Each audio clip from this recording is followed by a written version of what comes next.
Good morning and welcome to today's webinar, Understanding Clinical Trials.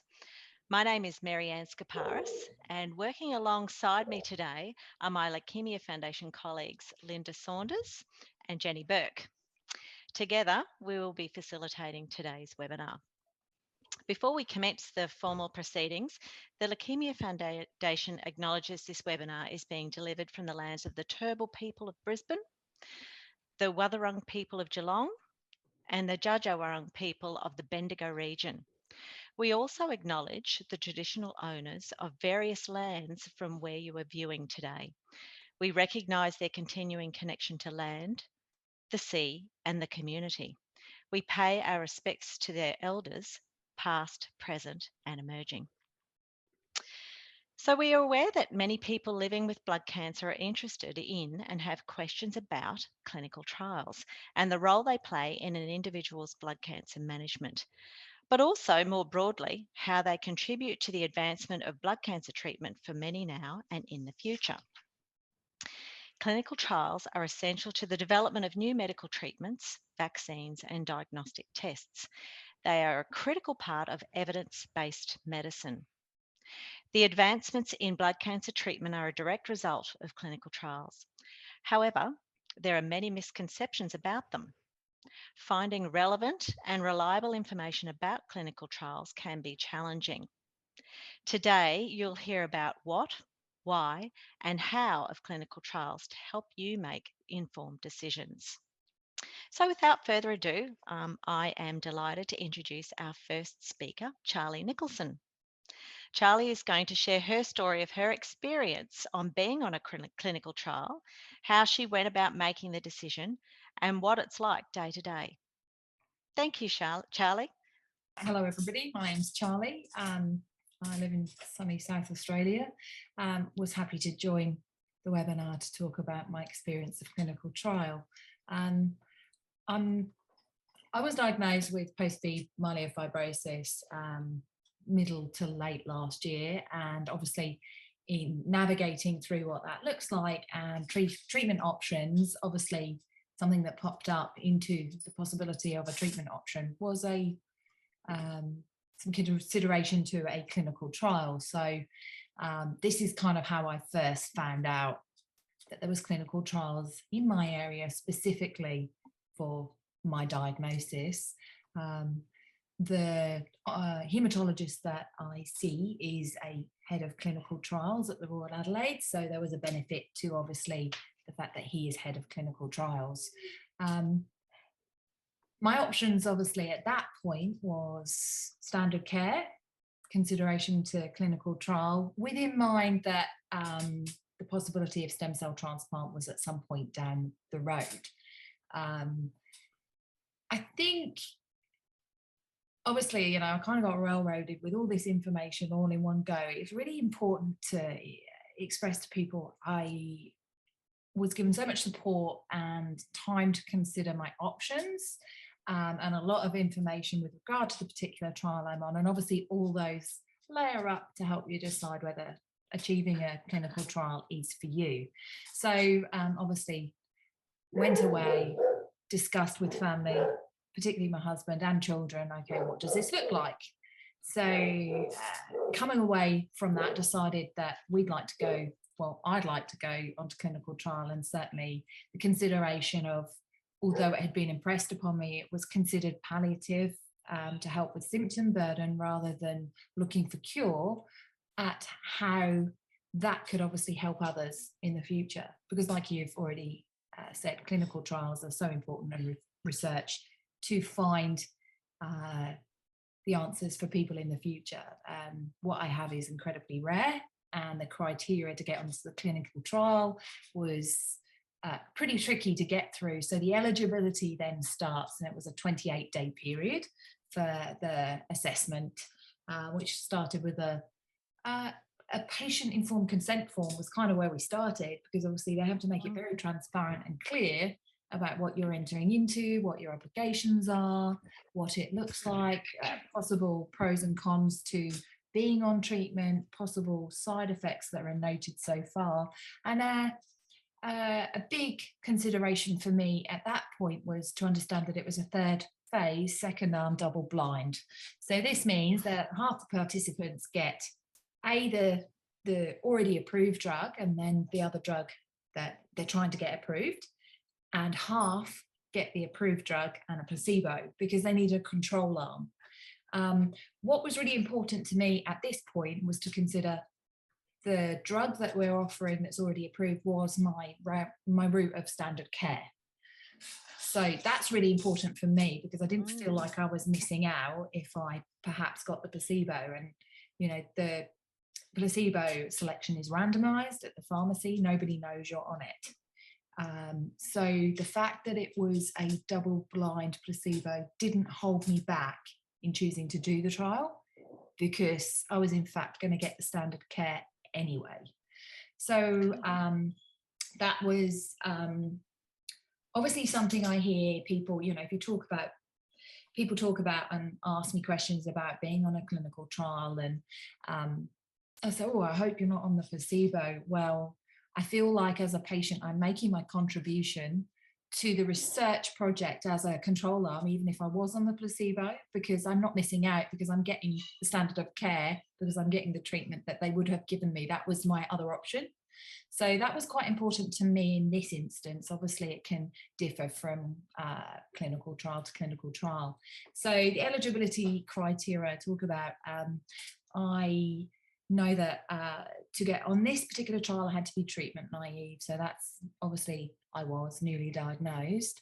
And obviously with one of the drugs being part of standard care, that narrows down the participants who are eligible to start the trial.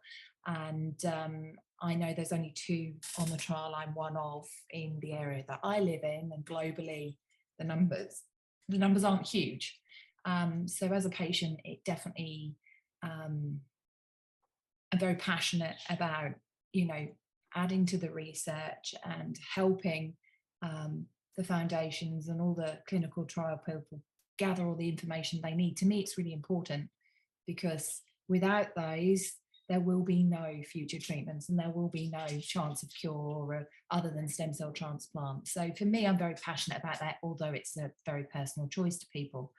So eligibility criteria, coming to that, obviously, where you're starting from and where you're clinically starting from too. So I had to have obviously the symptom burden, an enlarged spleen to the right size, the blood counts, the genetical mutations, and I was ticking the boxes. So off I go for MRIs, all these collections of blood tests and bone marrow biopsies for my baseline. This was quite repetitive because I've actually already had all those shortly previously because I was newly diagnosed, but I'd just fallen out of the window because obviously it has to be accountable and they have to have your baseline to be able to see when you're starting treatment whether there's going to be an improvement from that baseline or steps backwards.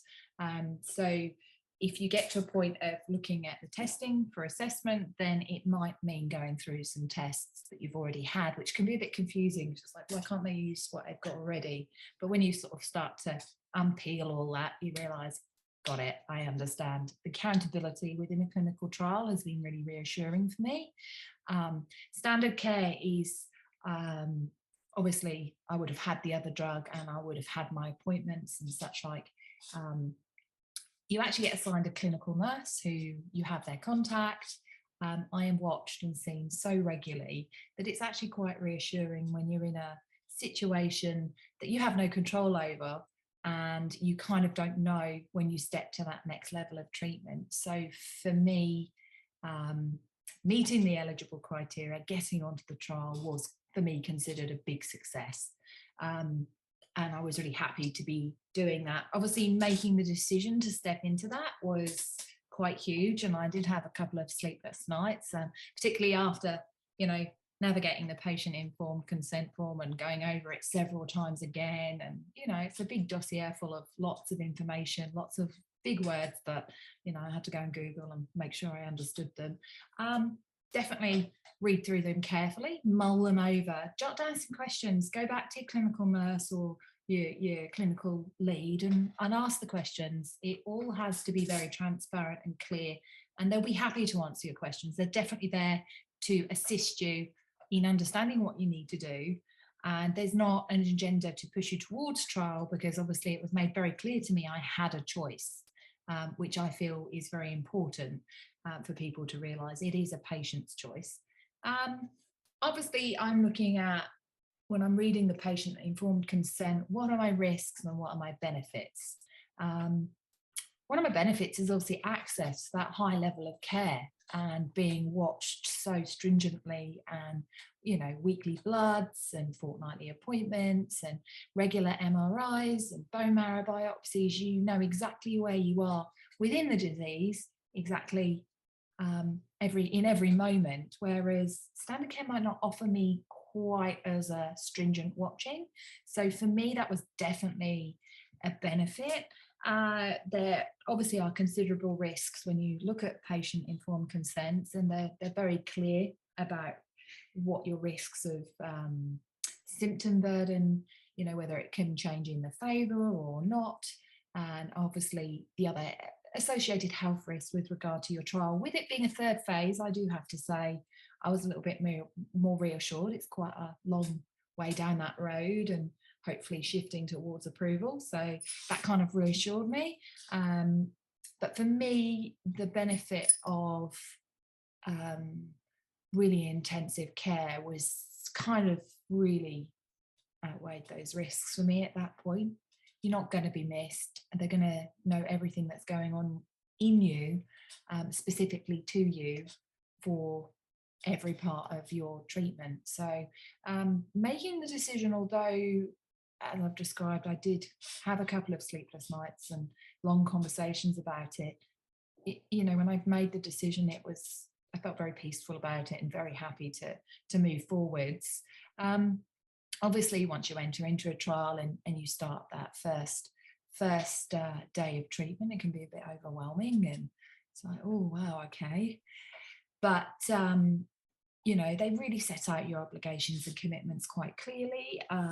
In my particular trial, and obviously again this changes from trial to trial, it requires my blood tests regularly, going to the hospital and being able to go to the hospital for appointments for physical examinations, and obviously the extra testing in between.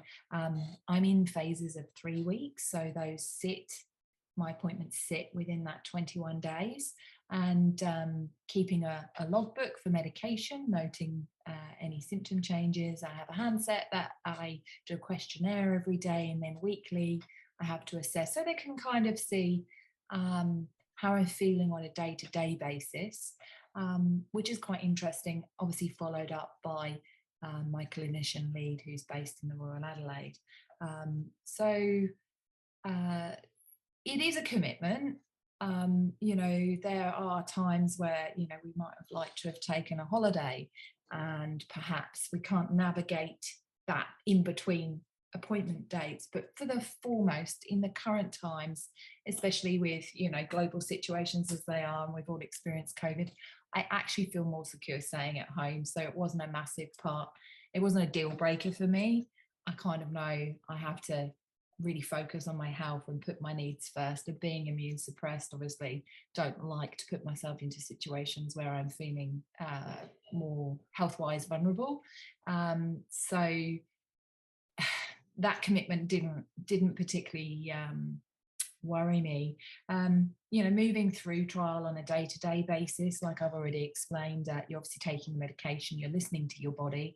I've actually found that quite helpful for myself to gauge how I'm feeling from a day-to-day basis, because pre being diagnosed, I'd been dismissing my symptoms for some time, and not really listening to my body. So I do have increased fatigue and bone pain, but now I listen to my body and I know my limitations, and it's actually in counterpart made me feel better, because I'm resting when I need to and I'm not overcommitting myself, and I've had to make massive changes. But certainly I would attribute being part of a clinical trial and considering actually how you feel on a day-to-day basis is a massive plus. Also knowing that my clinical nurse is at the end of the phone if I need any assistance or help. I'm not saying that standard care doesn't offer that, but my experience into run up into clinical trial, it was very hard to contact the people you needed to when you needed to, if you had concerns or, you know, such like. So I definitely feel there's massive benefits for the actual level of care that you'll receive and the level of communication that you'll receive. Financial costs, obviously, being on clinical trial is a physical commitment. My diagnosis was brought on by obviously quite high level symptoms that was leaving me, you know, with chronic fatigue, pain, enlarged spleen, not being able to eat, losing nearly 15 kilograms because I couldn't eat. And so my pace of life and work life had slowed down remarkably. I have actually chosen to stay slow down whilst I'm focusing on clinical trial. I'm currently around 6 months into trial. I have responded well. My blood counts have come into good ranges with a lot of tweaking, and my spleen has reduced in size remarkably. So that has actually impacted my life quality because I can eat again, I've gained weight. I'm not ready to push myself in the work front because the fatigue is, I kind of feel like I run at 20% and then currently, but I'm hopeful in the future as I feel maybe the clinical trial is making a difference to my day-to-day, that might continue to improve. So financial costs, obviously there's the burden on not being able to work or maybe having to take time off.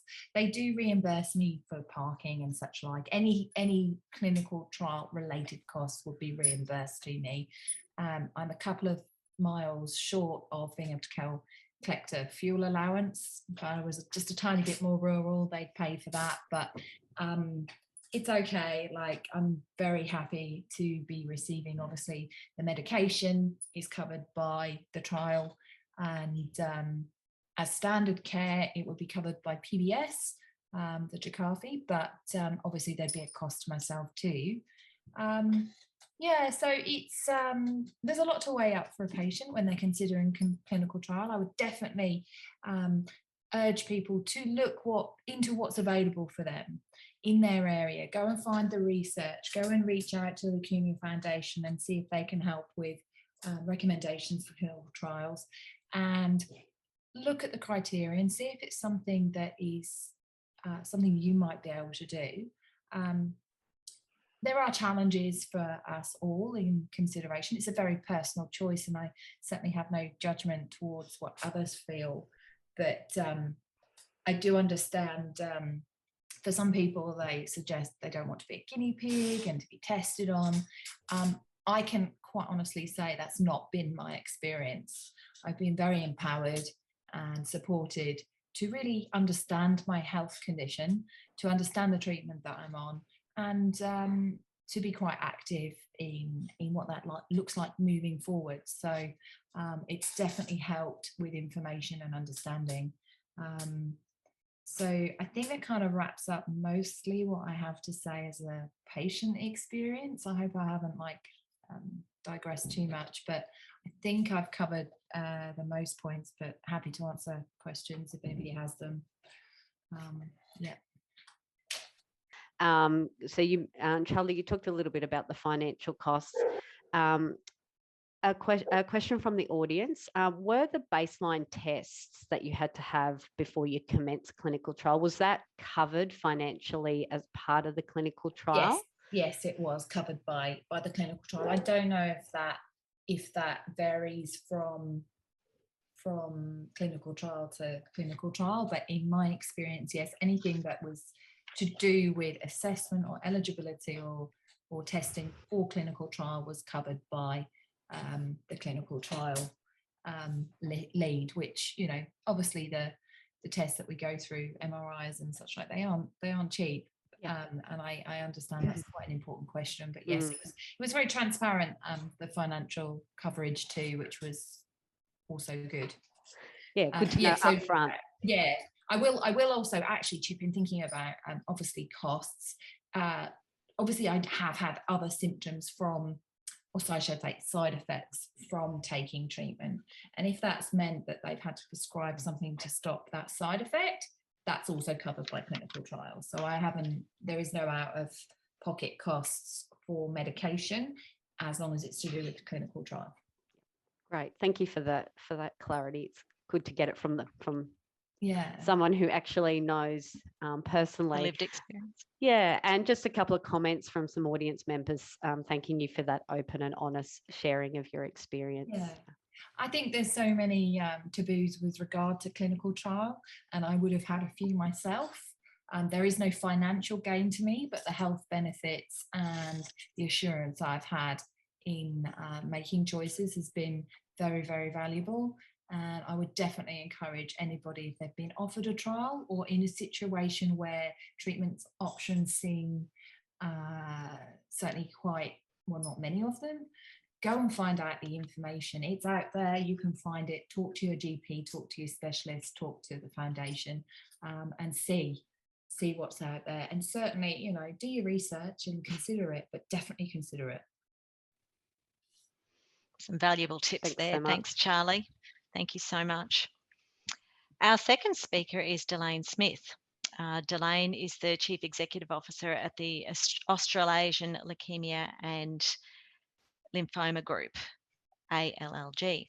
Delaine believes strongly in the advancements of new treatments through sound evidence.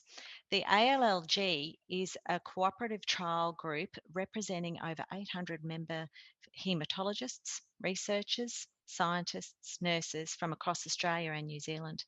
Since commencing in the role at ALLG in 2008, Delaine has assisted the ALLG members to achieve a fully independent research framework. Delaine has supported ALLG members with a strong and steady academic clinical trial office and business team, resulting in members being able to offer 4 to 5 new trials a year to their patients, with a constant of 20 to 25 trials open to recruitment at any one time. The ALLG recruits anywhere between 300 and to 400 patients per year to clinical trials, and an additional 400 to 500 per year to the National Blood Cancer Registry, that's the NBCR. Part of the ALLG strategy for better treatments, better lives is to facilitate a national clinical data and biospecimen pathway for patients suffering blood cancer. Delaine is a member of the COSA Executive Office Network and former chair. Delaine is a key contributor to the Australia's National Blood Cancer Task Force and is a member of the steering committee. In her role as CEO at the ALLG, she shares a vision to support the specific research community towards finding new treatments and improving outcomes for patients with haematological disorders. So welcome, Delaine, and thank you for joining us here this morning. Thanks very much, Marianne, and welcome everybody. And Charlie, thank you for sharing your individual experience. It's really great to hear, and that you're having such a positive experience. So today I'm just going to, I suppose, talk to some of the more technical elements. I've got some PowerPoint slides that I'll show, and I'm happy to take questions on those. I'll try to keep it bouncy and easy, but I understand it might be a bit tech heavy. So for that reason, I just want to emphasize I'm happy to take questions through the chat or offline afterwards as well. So I'll just share my screen now and we'll get started. So a couple of slides here. Okie doke. So this is me, and we've met. So today we're just going to run through a little bit about who the ALLG is, so why we're a little bit different. What is a clinical trial? Why do we have clinical trials? How do clinical trials work and their phases? And that is an important consideration. And we'll have a little discussion around the different types of clinical trials that exist, and importantly, that sources of information. And I think, as we've heard from Charlie, like knowing where to go to and what questions to ask is really important. So hopefully through listening to Charlie and my presentation today, we'll be able to give you a few tips on that. And I've got a couple of little tips as my sort of final slide to talk about in terms of what you might want to talk with your haematologist about. So the Australasian Leukaemia and Lymphoma Group is a national cooperative clinical trial group. So what does that mean? Basically, we're not a drug company, we're not a device company, we're not a commercial company. What we are is a member organisation of all the haematologists that are qualified to practice in Australia and New Zealand.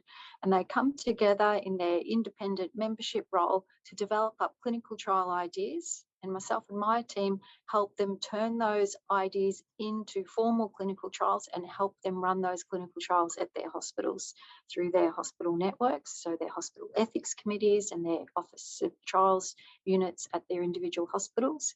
And through that avenue, they get good clinical trials to their patients. And this is, a really important mechanism for running clinical trials, because through this mode, we can work with lots of different drug companies and trial lots of different medicines that are appropriate today and in Australia's future for Australian patients with blood cancers. So we've been around for almost 50 years. Going to have a big party next year for the doctors of the organisation and the work that they've been doing, and to celebrate the participation of so many patients that have joined and been a part of ALLG clinical trials in that time. So over 11,000 patients have participated in our trials. We have a full site network, so all the hospitals around Australia and New Zealand that are seeing the presentation of patients with blood cancers would be involved in our accredited network. So that's a little bit about us. But importantly, what is a clinical trial? So it's actually a research question. It's just a research question that's proposed. In our situation, it's about a research question proposed for the patient in regards to perhaps a better treatment or a new way of doing something or a new test or a new testing regimen or any type of other intervention that is actually about taking what is currently going on and lifting it one step further and making it better, superior. So we're looking for things that are superior in terms of medications, treatments, interventions for any type of blood cancer that our doctors are involved in treating. So a clinical trial very specifically is termed because it actually has to have ethics approval. In Australia, it is not acceptable, and nor anywhere else in the world is it acceptable to run clinical trials that do not have ethics approval. And so in the hospital systems and in our health services in Australia, we have excellent mechanisms for ethical review of any research that is conducted by the doctors and the health service staff. So what we do is we take our scientific study, our clinical trial, through to the hospital ethics committee, and that's where they review the actual appropriateness and relevance of this new medicine and whether it's safe and effective and appropriate to offer to patients of that particular hospital. They are clinical trials. They are the absolute crucial link between making a discovery and making that next advancement. You actually can't make a recommendation to anybody about what is better if you haven't tested it and you haven't got the evidence behind you to say this is actually better. So this is what a clinical trial is about. And this is why running clinical trials is so important.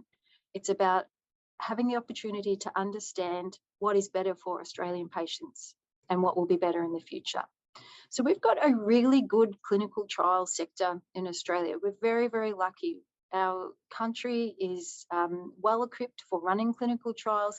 Our health services adopt clinical trials. We have good systems and processes through good ethics committees and sound governance from the government level in terms of the approval and the running of clinical trials. In actual fact, our government and industry partners and organisations like ALLG, collectively, we're putting about $1 billion into the health service annually for running clinical trials. And that's a direct healthcare benefit, as you heard from Charlie, to patients being able to access new medicines and tests and so forth without additional charges, without additional fees. In terms of clinical trials globally, Australia is or has a very good ranking and sustains a very good ranking. And that's because we are a country that operate on very high ethical principles, and we operate on very highly regulated safety principles and awareness. So everything we do has to go through safety checks and balances all the time. And that sort of links a little bit with what Charlie was saying about making sure that the tests you have are all appropriate for coming into a clinical trial. They're all those checks and balances are there for the safety of the individual that's participating in that clinical trial. So I've spoken a little bit about that, but in terms of our clinical trials and our ethics and regulatory standards, but getting down into perhaps some of the terminology. So a clinical trial in its written form, we use the term protocol. It's actually a little instruction manual in terms of what to do at certain time points in assessing somebody's appropriateness to join. Their inclusion and exclusion criteria would be some of the language that the doctors and the nurses would use, assessing the results of tests being performed to make sure that it's the right fit and that this clinical trial is actually the best option for you, the patient, with that particular blood cancer. The clinical trial protocol, that written instruction, will often also talk about where this new research idea sits in comparison to what is currently available, what is currently the standard of care for this particular disease area. The clinical trial team is very extensive. Apart from the doctor and the nurses that you'll see at the hospitals, there's a huge network of people behind the scenes working on all of those safety elements continuously. So here, even at the ALG, I've got over 20 staff that on a day-to-day basis are checking results coming in, safety information, how are people doing on the various clinical trials. Because if there's any flags or any signals, we want to be on top of them straight away, and we want to be able to share that information back in order to make changes or vary what needs to happen in regards to that clinical trial.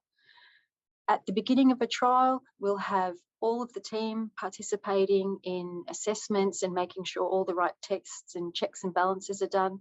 During the trial, there's actually then the doctors and the research nurses and scientists and those involved making sure that monitoring happens. And then at the end, our ultimate aim is to get all of our results in, analyse all of that information, and then produce an evidence-based publication for what we now recommend around what our findings have been, and then take that through to the relevant regulatory bodies to make sure that if it is appropriate and it is superior, that this new drug or this new intervention or this new pathway gets into practice across Australia at our hospitals for patients with that particular type of blood cancer.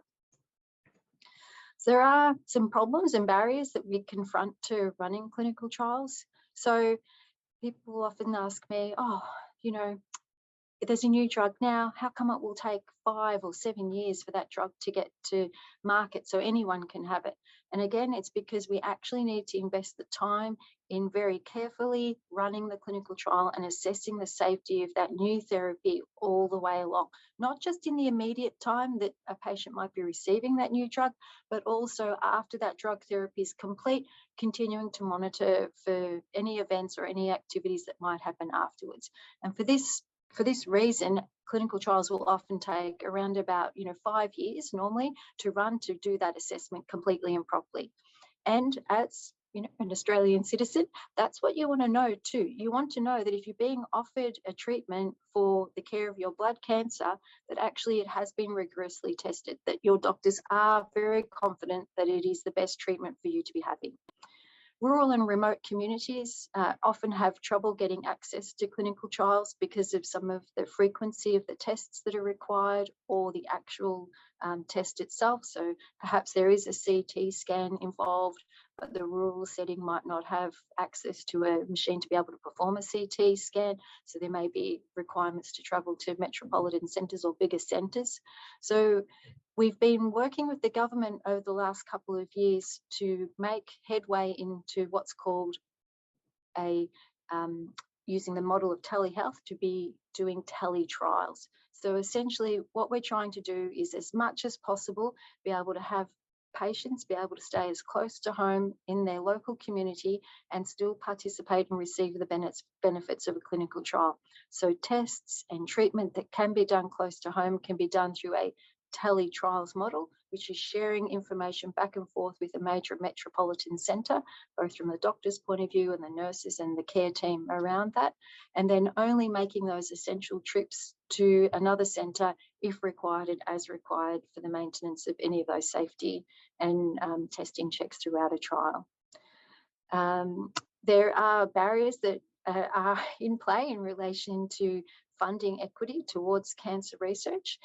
So I know that we all believe, blood cancers need to be addressed the most, but I'm sure that our friends over in breast cancer trials and other types of cancers all believe that theirs needs to be number one as well. So it's a constant advocacy effort amongst us who have shared beliefs and ideas to work with and towards the government to engender that cooperation and support for blood cancer clinical trial research. The benefits, in addition to all the great ones that Charlie spoke of, is that if you are on a clinical trial, you can actually have that opportunity to be receiving a superior treatment well and truly ahead of the game in terms of what the outcomes for your disease may be. You do get a high degree of surveillance. So we heard from Charlie's experience, that personal one-on-one contact with a trial nurse, that is a real benefit. And again, just reinforcing what Charlie said, it's not that the current healthcare sector is not being personable and following up, but this is that added extra checking in, making sure you're doing okay, and also you having that one-way interaction back with that person to ask those vital questions and understand a little bit more about what's going on. And the ultimate benefit is that we are advancing knowledge of the medical workforce, of the health workforce, to then make the next steps in terms of new research discoveries beyond what we're currently researching in our current clinical trials. So coming up with the next research questions as well. There are different types of clinical trials that exist. And I've spoken a little bit about what the ALLG is, which is a cooperative member approach to running clinical trials. But there are generally two other types of ways clinical trials can become available as well. And one of them is called an investigator-initiated trial. So these would be a trial that has been worked up usually by the doctor or the medical team at a single hospital, and that research might be just happening locally at that particular hospital. So small number of patients and very localized to that particular area. Then we have groups like the ALLG, which is national and international in our clinical trial efforts. And then of course there's industry sponsored trials.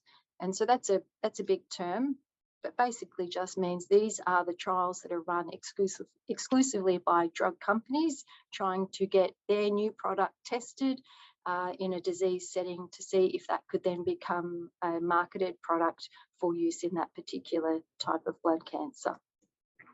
And all of these trials are good. Any participation in research is good. And I've just got this slide and the next one to just show you a little bit more about how do you compare these, or how would I know if one is better than another? Is it better to be on a drug company driven trial than a doctor-led trial? Well, actually, the main things you really need to think about is what is the purpose of the research and is it the best thing for you? And I can assure you that it doesn't matter if it's a drug trial or an ALLG trial or an individual hospital doctor-led trial, they all have to be ethically approved. So nothing in Australia is going to get out there without having proper ethics approval for what it is doing. It has to have a scientifically valid research question. That's a must-have, and that is something that the regulatory officers check in on all the time. Everything will prioritise your safety. That is a must-have. The Australian government doesn't let us run trials that we can't demonstrate, first of all this safety mapping that we will continue to do throughout the trial. The trials are often designed, yes, by the individuals involved in terms of the drug company or the doctors. We at the ALLG specifically involve consumers, and these are usually patients who have been participants in clinical trials with our doctor members at the hospitals. and they can help contribute to helping us understand, what were the promising parts of being involved in a clinical trial. What could we do a little bit better? How was that consent form written? Did it really make sense? How can we improve those things from a patient's experience and a patient's engagement in a clinical trial in the future? There is funded parts of the clinical trial, and as Charlie said, it's actually about trying to make sure there is no out-of-pocket cost to a patient being able to participate in a clinical trial at all. And everything is about reaching that point of publication. So analysing the data, getting our information out there, sharing our findings with our fellow Australians and with the global community about what the results are of the research we've conducted. So at the ALLG, because we are a member-based organisation with the doctors leading the science, our primary motivation is all about the patient experience and improving the patient treatment and outcomes. Drug companies obviously have a product and they're trying to market and learn a little bit more about it. So they still have good intention, but obviously where they're going to pitch it is going to be a little bit different from perhaps an ALLG-led trial. And investigator ones led at hospitals, again, are usually about trying to understand something very local about what is going on in that area. Everything, as I've said, is scrutinised. Everything has the potential to make a difference. Even learning a negative outcome is really important information, and to share that as well with the rest of Australians and our international colleagues. So just to reinforce, the test is really not about who's running it, but is that clinical trial that you might be being offered or looking into a good fit for you and your particular blood cancer? What is the trial actually testing? Is it actually testing a new drug? Is it testing a new test? Is it testing a new therapy pathway? So it's important to understand these things and how it's being conducted and what are the implications. So where's the end of this going to lead to, and what are you contributing to? So the best sources of information about clinical trial participation is, number one, your haematologist. Talk to your doctor about your desire. If you want to be involved in a clinical trial or in clinical trial research, talk to your doctor about that and have an open dialogue with them about your level of interest and desire to be involved in research. And they will come up with the solutions and the offerings to you in regards to what is the best fit for you in your individual case. Hospital trial units and hospital websites usually have an area about clinical trial activity or the clinical trials that are available at that individual hospital. At a national level, we have the Australian Clinical Trial website, and I'll give you the information for that on the next slide, where you can go and you can just put into there any search parameters, and the trials that are in that disease area will start to pop up, and you'll start to get an idea about what clinical trial research is going on in Australia.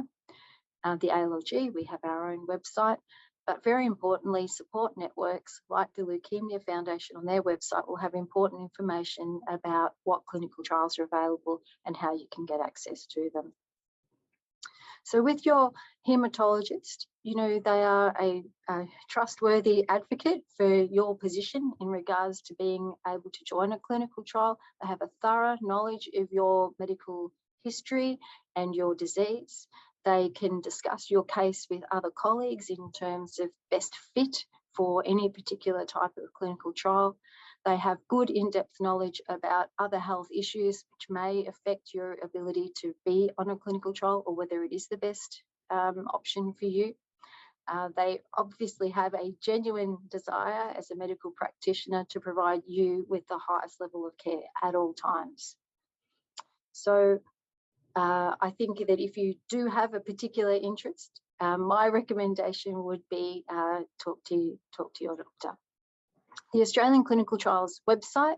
So this is an Australian government website.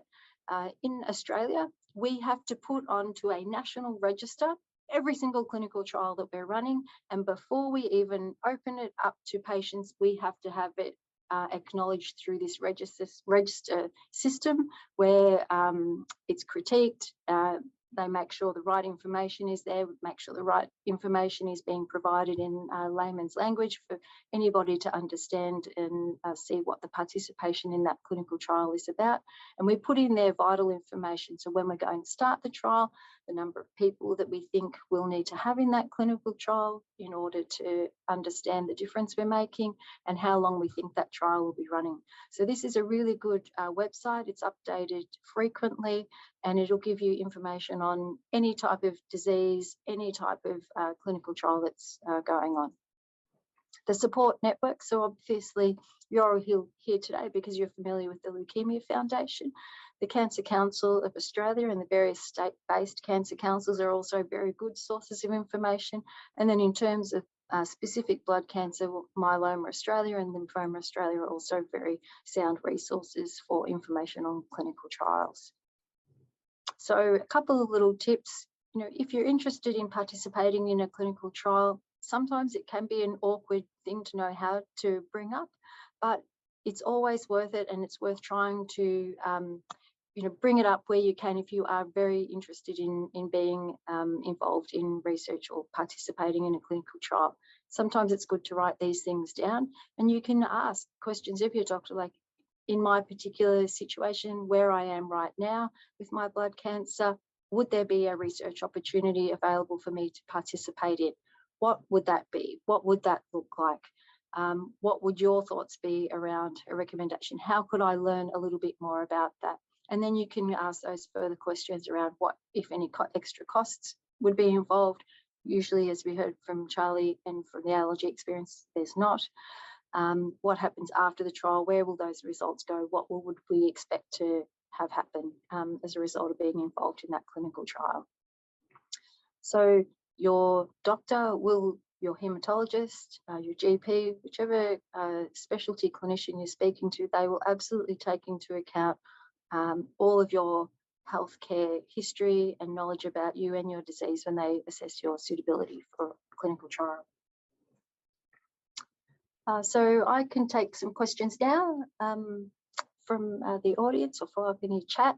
So I'll stop sharing my screen, and I hope that was beneficial. Thank you. Thank you, Delaine, for that very clear and concise cover of clinical trials. I'd like to invite Jenny Burke, who's going to lead the Q&A, but I just want to remind everybody that we will address the pre-submitted questions first, and then as mentioned earlier, those questions that have been asked in the chat, we will try and address them as well. So over to you, Jenny, for the questions and answers. Oh, thanks, Marianne, and to Charlie and Delaine. What an incredibly rich slice of information we've had from a professional and a personal perspective, and it feeds beautifully into a lot of the questions that people had and that they submitted prior to this. So I think some of the key things have been covered by Delaine, but one of the big questions is, if you've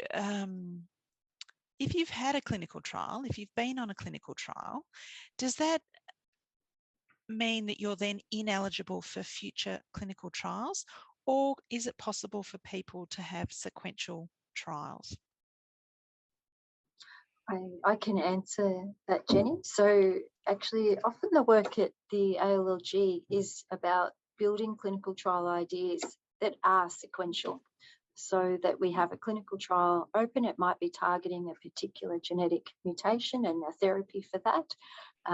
But we do know about some of the biology of the disease, and we do expect that relapse may happen as it may be, understood about that particular disease. So we have another trial ready to go after that patients would then be able to join. So there is definitely an ability to participate in a number of clinical trials.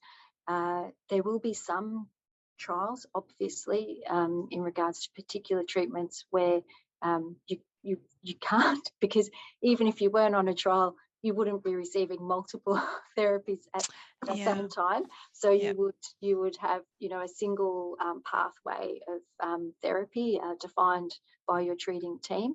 So in those cases, you know, we're really trying to just encourage that the clinical trial would be an add-on or a component of that care. And so the only times where it wouldn't be recommended to, you know, be offered different clinical trials was where there may be that therapy, you know, that we are looking at and we're trying to assess the safety of that exclusively. But if something new is becoming available or emerging, the clinicians would take that into account, and you would be advised of that, because that is one of the ethical obligations that we all sign up to when we're running clinical trials, is that we will constantly watch for emerging information, and should anything emerging demonstrate an immediate superiority, we share that information and we take that into account. And so in my time at the ALLG, which has been quite a while now, we were running one trial, and we had some global information come out that had already demonstrated that information was superior. And so we stopped that trial and we just moved everybody straight forward onto that particular treatment as routine standard of care. So that's what those ethical obligations make sure everyone is aware of all the time. So that's actually really helpful, Delaine, because I think one of the questions that comes through is, if I choose to go on this clinical trial, am I limiting my options for future treatments, and how will I know what's going to be the best one? But I think that idea that clinical trials are used both with relapsed and refractory disease, and you're automatically moved on to the best outcome is probably going to be very comforting for a lot of people. I'm just going to hark back to something Charlie said, and there was a question that came through about clinical trials in rare diseases, and Charlie's a beautiful example of that. And I think some of the fear is that if you have a rare or unusual disease, that if you're offered a clinical trial, that you're somehow going, it's a last-ditch effort, or there's a taboo or a myth around it being that you're missing out somehow on standard care, or that there's nothing better, and there's a fear around that. How would you answer questions from people that express that kind of a fear or a concern? Sorry, were you asking me or Charlie? Sorry, Delaine, I'm asking you, Delaine. Sorry, Charlie's a beautiful example of this, but I think Delaine, it's that fear that if there's a non-standard treatment, or there's no clear standard treatment for a rare disease, that people are taking a risk by going on a clinical trial. How would you answer that for people? How would you allay that fear? So actually, because we know that there are rare forms of cancers, that's actually a need to conduct clinical trial research, because why should people with rarer cancers be disadvantaged? They need access to the best medicines, the best tests, the best understanding of their disease. So we actually make a concentrated effort to try to conduct our clinical trials in areas of unmet need, rarer conditions, variable age groups, because we want everybody to have the best possible outcomes. So when it comes to rare conditions, we do special workshops, like our doctors drive this, because they know that that is a particular area of research that is needed, and those patients do need to have the best available medicines to them. It might be, Jen, can I jump in there for a second and perhaps ask Charlie to comment on this, just in terms of her own experience and how she has perhaps, if she's faced those sort of questions or comments, how she's tackled those. Charlie, thanks. Yeah, people's perceptions are pretty impactful, really. And they're, I come back to that myth and taboo, and it was made very clear to me when I was entering into this that it was a standard of care option, and it wasn't my only option, and it was my choice. But obviously for me, I was very much impacted by the statistics of a rare blood cancer, and just constantly being heard how unlucky I was to be young, how unlucky I was to have progressed already, how unlucky I was to have been misdiagnosed. Now, if in receiving my standard care plus the clinical trial not only helps me, but it benefits other patients like me in the future, that's the key, because without patients like me willing to go through it and try, there is no movements forward in research. And I have no guarantees, but let's say we prolong my prognosis by staying on clinical trial, perhaps something else becomes available rather than stem cell transplant. So there's a lot I weigh up, and I'm very clear and concise with people if they ask questions. I don't mind them asking it. If it helps dispel myths, that's awesome. And obviously participating or being asked to participate in this webinar as a patient, if it helps somebody else go, okay, because I have no agenda. I just sit here as a patient who has an unfortunate diagnosis, who is looking to survive. And I feel clinical trial at this current stage is not necessarily my best bet, because we all know stem cell transplants the cure essentially, but I'm not quite sure whether that's the right move for me currently. So definitely having the choice of clinical trial and how that benefits not just myself, but the overall benefit to research is so important.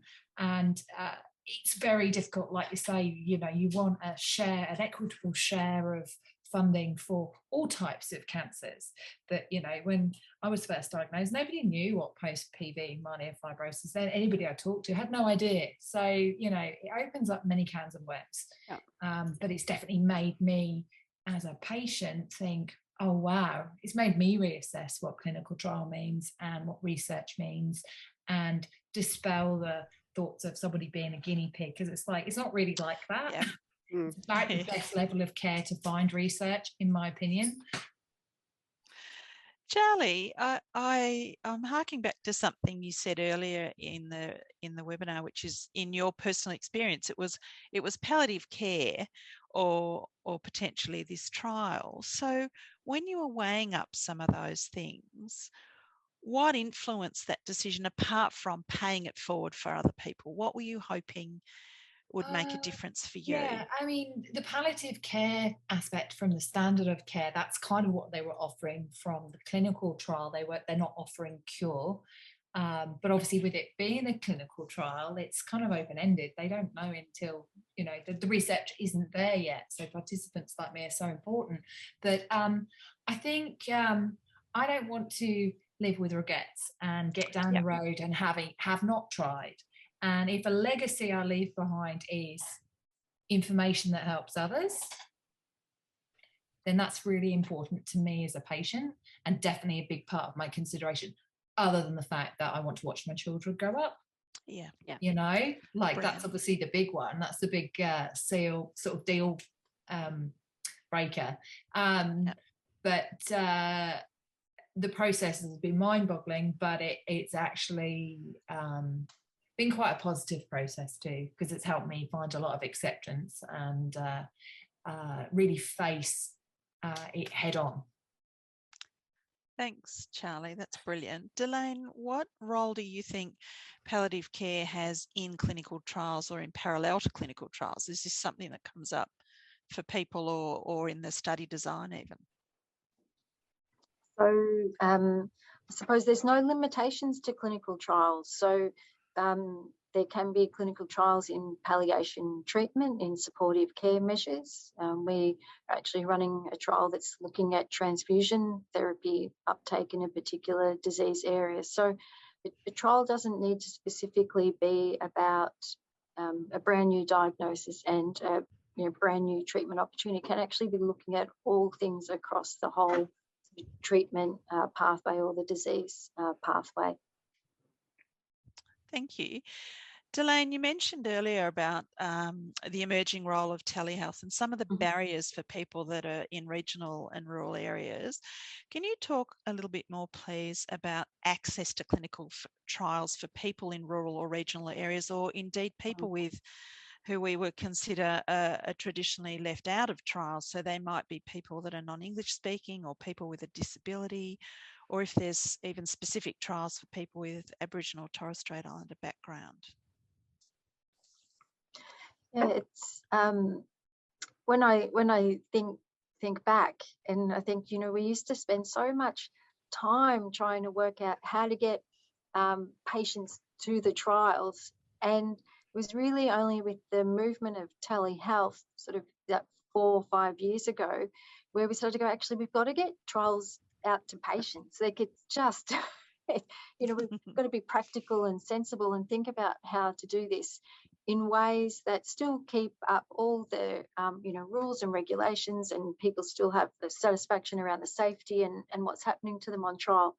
But definitely in terms of telehealth, and if there can be anything positive out of COVID, it is that we have learnt to be very adaptive to the telehealth means, which means for us in running clinical trials, it's given us a little bit of a lifeline to get trial activity out there. And the government has taken up an enormous amount of support to try to get patients to be able to stay where they are and receive best care, best treatments, and also access to clinical trials. So some of those limitations just relate to getting drug transported and getting blood tests transported to major laboratories for testing. Some of those things can be overcome.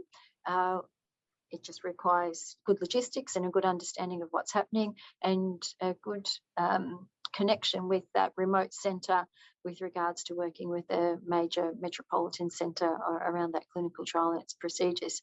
And so I think the same sort of, you know, rules go. It doesn't matter where you are, where you're presenting. If you are interested in participating in research, that you can bring that up. So if you are in a rural or regional area, and your key contact is a GP or a GP liaison doctor with the haematologist, that you can raise that with them, and that you can ask to have a conversation or a consultation around treatment options, including clinical trial inclusion or research opportunities. So, you know, not all research is clinical trial specific either. Some of it's about also being involved in research in terms of health outcomes or quality of life. And these are still really very important things to consider.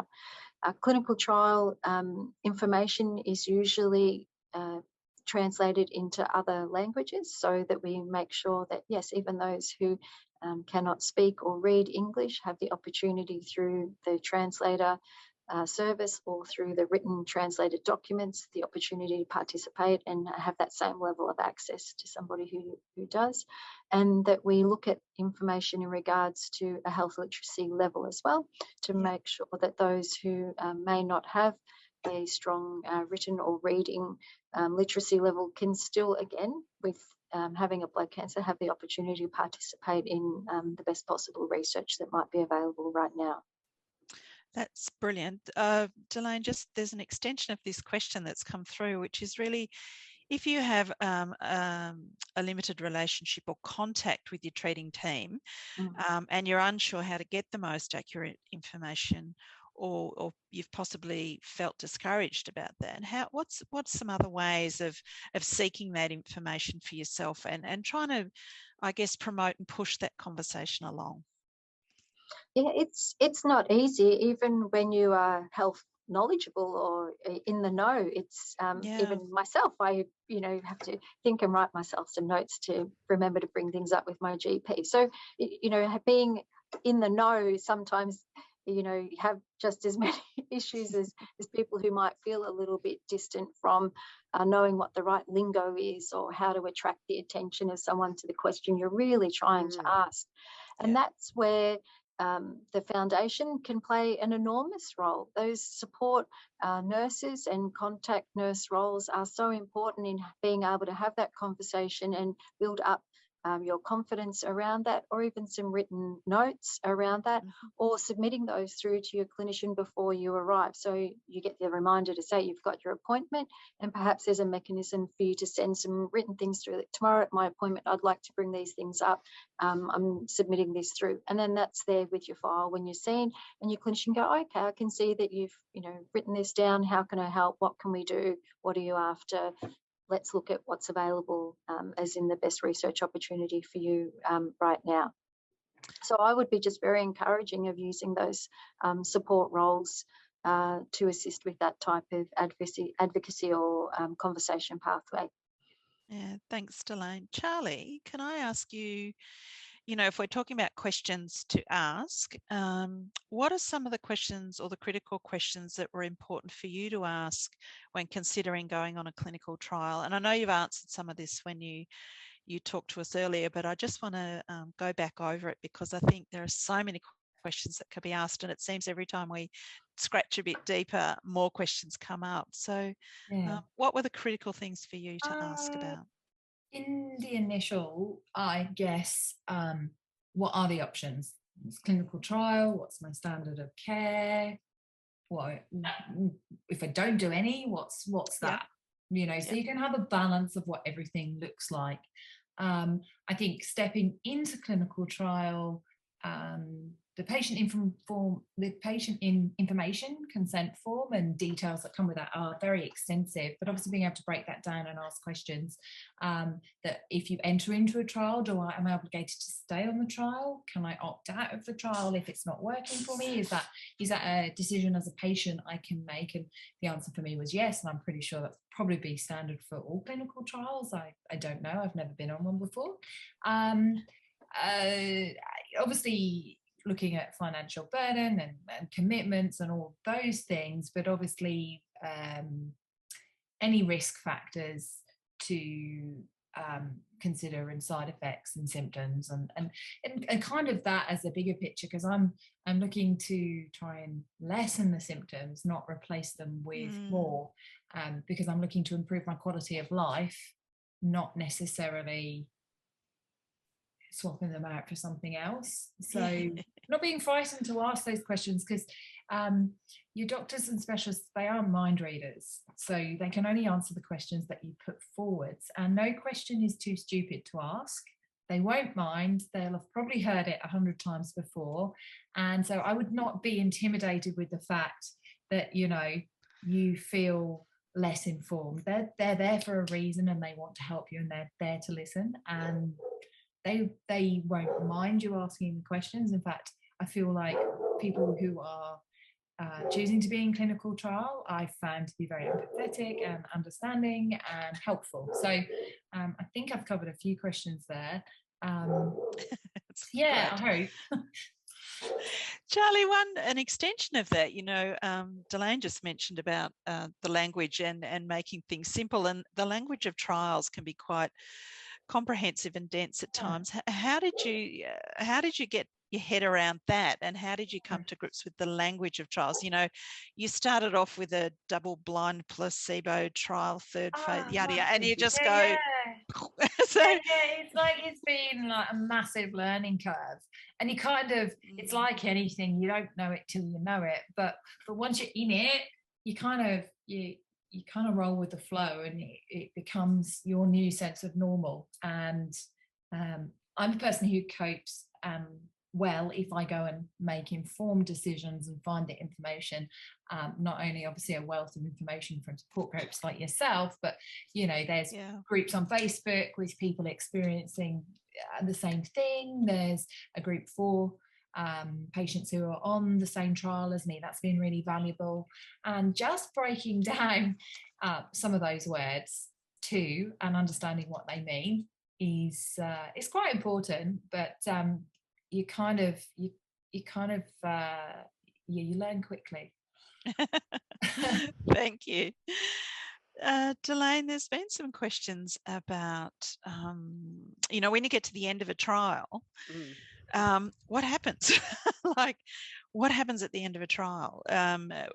If perhaps been on a new treatment that's shown to be advantageous, is there then a gap between when the trial ends and when that drug might become available? Or if you're in a non-treatment arm or a standard treatment arm, how do people navigate that space when they get to the end of the trial? Yeah, that's a very important question, Jenny, and that's about at the start also asking those questions around what does happen at the end of the trial. So all clinical trials will be designed in a slightly different way because they're asking a particular question. That's the scientific research question we're trying to answer. So what access there is to therapy or tests will be defined in that instruction manual, that protocol, and that will be also available in the consent form that the patient has and keeps with them as well. And so if there is a trial where it's having the opportunity is a particular drug therapy, and standard of care at the moment has sort of no limits or end on where therapy would be, then the trial would be about introducing that new drug. And then even when the trial specific parameters are reached, if there was still benefit to be on that drug, it would be made available for ongoing treatment beyond the parameters of the clinical trial. So a clinical trial has a defined start and end date, but your blood cancer is bigger than that, because it's about the diagnosis and the treatment pathway. So it really is about understanding what's the purpose of the trial, what's it trying to ask, what is that intervention that's being used, and then if it is a drug and I am having benefit being on that drug, what happens when the number of courses of therapy that I'm due to have on trial complete, and if I'm having a benefit, what happens after that? Some trials, it is a defined period because we're looking at a particular element, and then the next step would be going back into the cycle of routine care. But if there is a definitive drug where there is a lot of unknown, then it will be around making that drug available off the clinical trial afterwards as well. Fantastic.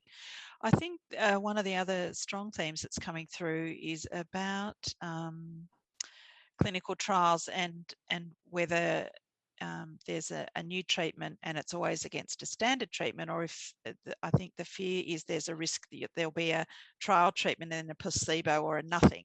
And I think this relates a little bit back to some of the ethics that you were talking about earlier. Can you explain how most trials are set up in terms of against standard treatment, trial treatment, no treatment? Yeah, so not all trials are randomised. In not all clinical trials do you get allocated to one treatment pathway or another. In a lot of clinical trials we run, it's about just having what you would normally have and bolting on this new medication to see where that gain is going to be. In randomised trials, you can have what would be the routine care compared to the routine care plus the new therapy. It would not be ethically acceptable to offer nothing or inferiority. So it has to be something that demonstrates that this is what is accepted care right now, and this is accepted care plus a new intervention. Thank you. I'm just conscious of the time. We've had so many questions come in and they're quite incredible. I think one of the things I'd like to ask before we get close to finishing is, are there any current or emerging areas of focus in clinical trials that you're aware of, Delaine? So different sorts of diagnostic tools or different therapies or immunotherapies versus genetic type approaches to treatment. What are you seeing coming through at the moment, or what's in the early stages? Yeah, so as I'm sure a lot of people who are participating on this conference right now would be aware that immunotherapies are quite a big advancement in looking at less toxic or alternatives to chemotherapy treatments. So there's a big shift in the use of immunotherapies as complementary care as well. In terms of some specific disease areas that we're working on at the moment, particularly acute myeloid leukemia, we're looking at molecular monitoring of that disease. So looking at what is the genetics of the disease you have, what is that looking like right now, and how can we give treatments that are really targeting those genetic mutations that we find and getting that treatment in and available as soon as possible after that testing has happened, and continuing to monitor and check on your genetics as you go throughout that treatment phase. And if there's something else new that is noticed, that we're getting another medicine ready and available to have to target what that genetic mutation might be that we're now finding. So this is a big shift. It's very rapid fire because this molecular monitoring testing is really important. It's real time. So there's a big logistics framework that goes into running those trials. But these are so necessary, particularly in a disease like acute myeloid leukemia. Absolutely brilliant. Delaine and Charlie, thank you so much for bringing your expertise, your warmth, your wisdom, and your willingness to answer a whole lot of questions that have come from a huge number of people. And I hope we've done justice to the themes that people have brought to us. So thank you so much for being so available for that. And I'll hand back to Marianne.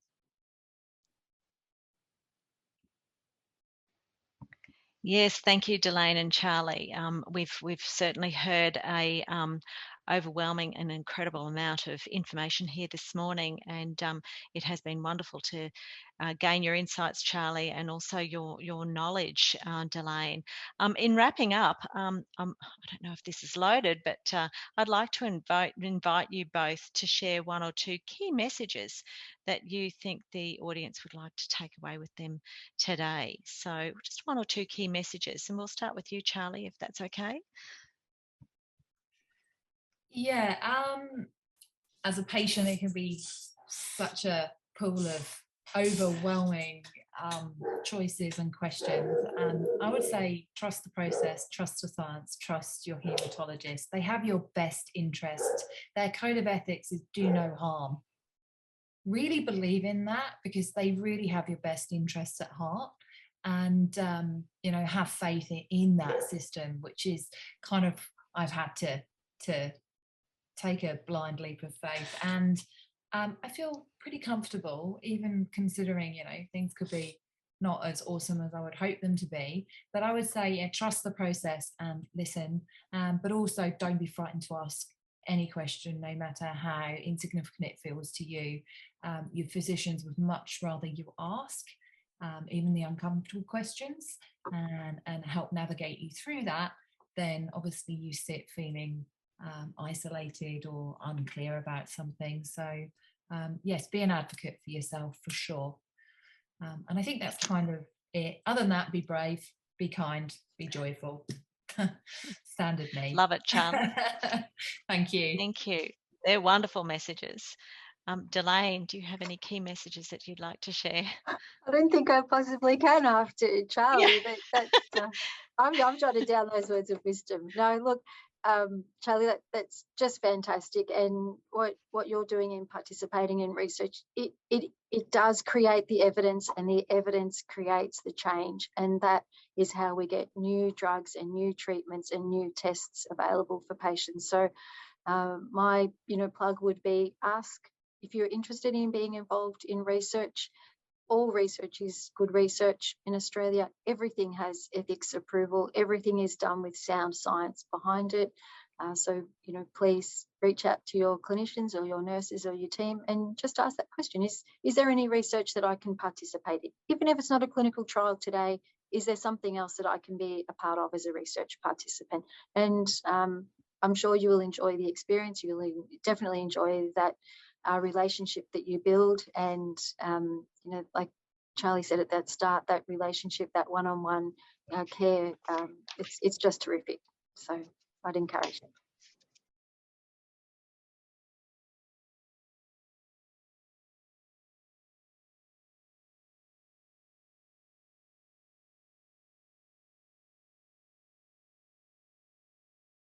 Stages on a clinical trial. They do vary. We often do phase 1 to phase 3 here at Concord. Now, the phase 1 trials, they're the first time the product's tested on the human.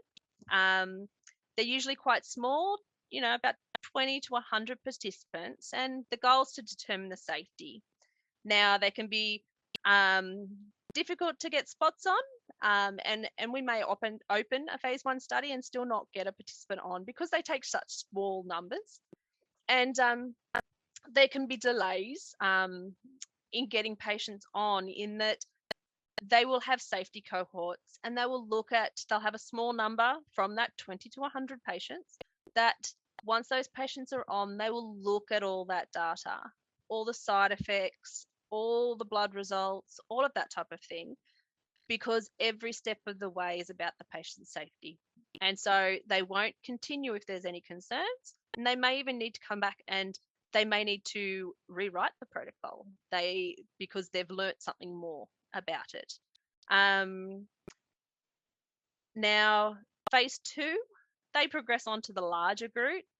It's typically several hundred patients, and they're working to determine the benefit of the product and the ongoing safety and how it's used. And it can take several months to up to multiple years for this phase.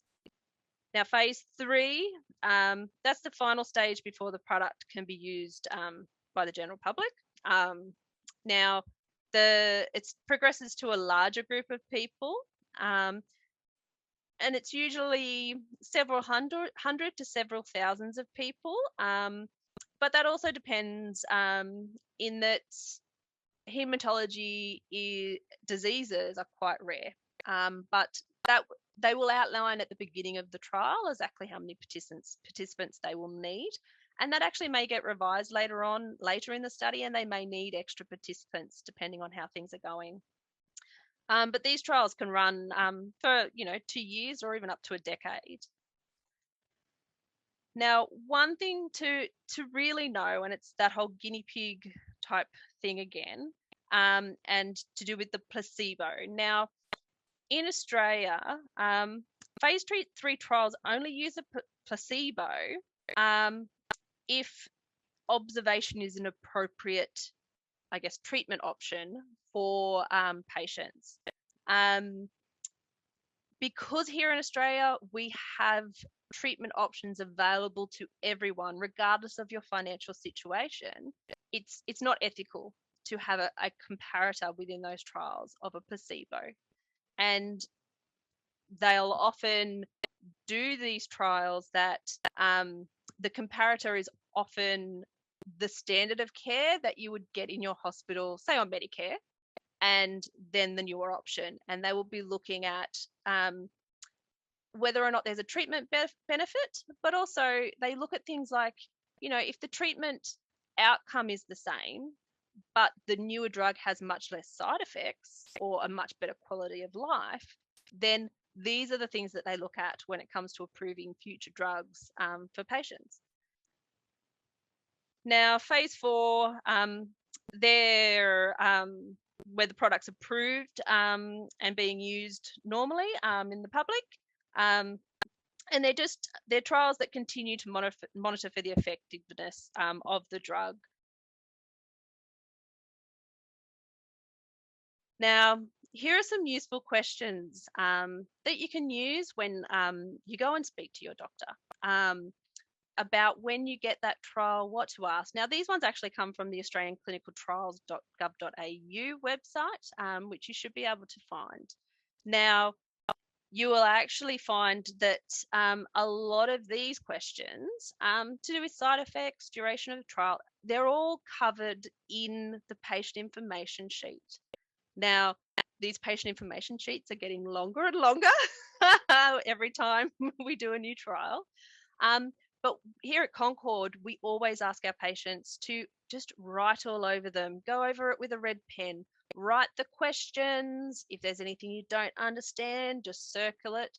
And then we ask them to come back in so that we can meet and go through all of those questions.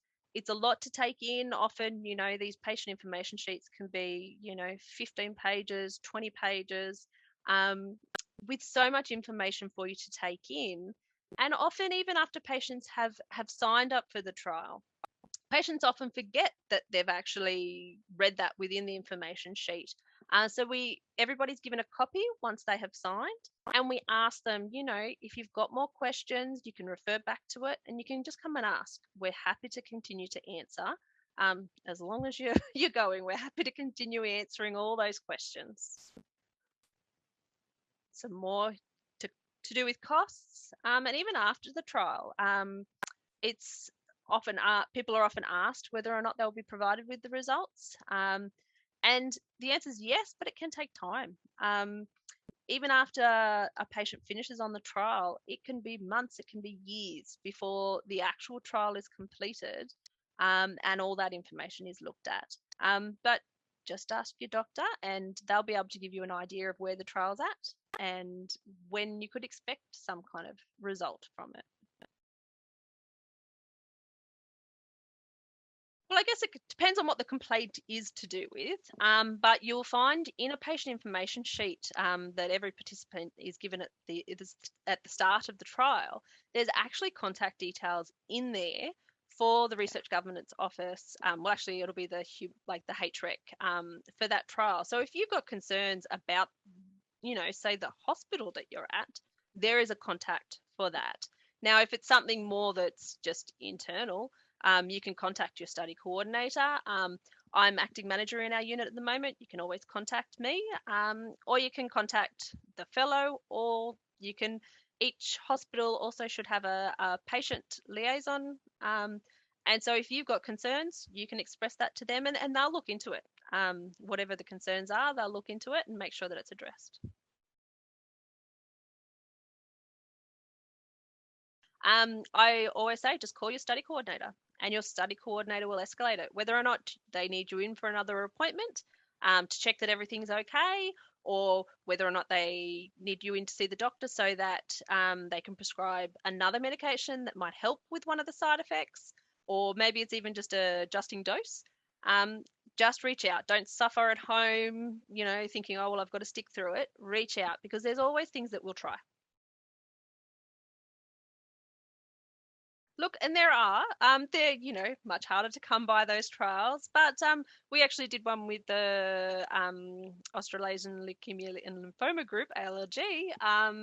It was a few years ago now. It was actually titled Watch and Wait, funnily enough, but there are trials out there. They're not as common, but still, just ask your hematologist. They may know about one. Check the app. But yeah, there are, but they're not as common as what your standard drug treatment trials are. It's still encouraged, but it will depend on what treatment you're on. So we do have some trials that it's not an issue at all to have the vaccine and there's no change to your treatment plan. There's some where we need to strategically plan stopping of the medication for a safe period for you to then have the vaccine, and it's quite very planned how it's going to work.